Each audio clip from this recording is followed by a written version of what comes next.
Gipangandaman na karon sa mga otoridad ang planong subling pagbalik sa Oplan-Tukhang nga kaning programa kaniadto sa panahon sa Administrasyong Duterte asa tumong nga tuktukon og hangyoon ang mga individual nga nalambigit sa ilegal nga droga nga magbag-o na og magpailawom sa rehabilitasyon. Human ang mga serya sa panagpulong kauban ng Philippine Drug Enforcement Agency 12, mga chief of police og mga focal person sa matag Barangay Anti-Drug Abuse Council na isgutan ang pagpahigayon og ritukhang sa mga person who use drugs nga anaa sa ilang listahan sa ilang matag barangay aron ipailawom sa rehabilitasyon nga akredited sa Department of Health. Usa ang hepe sa Mabuhay Police Station sa mga mitambong sa panagpulong. So in order to retain yung cleared status ng isang barangay sa drugs, dapat ay isagawa yung pagbisita ng mga PWODs na nasa listahan para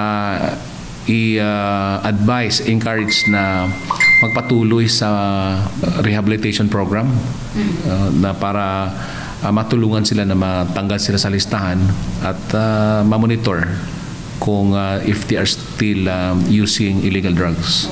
Samtang sa Barangay Apopong, nangandam na usab sila alang sa pagpatuman sa ritukhang sa mga anaa silang listahan nga namonitor nga nagpabilin sa ilegal na binuhatan. Possible, hopefully nga makakuha na mo, then nagkuha na po mi o tukhang with the port bats na mo nga tok-tok hanyo sa atong mga katawhan nga nag-inggit og drugs.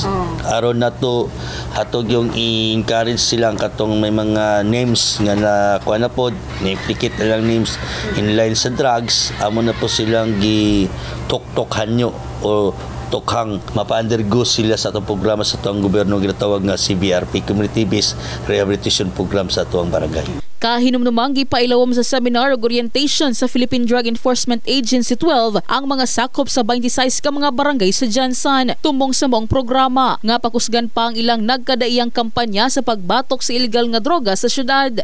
Sumala ni Kath Abad nga ginapahigayon matud pa ang moong programa asa ginahangyo matud pa kini sa matag barangay sa syudad isip parte sa ilang barangay drug clearing program. Ang Regional Barangay Drug Clearing Program team sa PDEA RO12 together with PDEA Sarangani Provincial Office na conduct o reorientation, coaching and mentoring sa 26 ka barangays of General Santos City. Gawas ni ini, lao man usab matud pa nga human ang rehabilitation program aduna pay mga laing programa ang gigahin alang sa mga person who use drugs. Asa apil na dinhi ang trainings og livelihood program.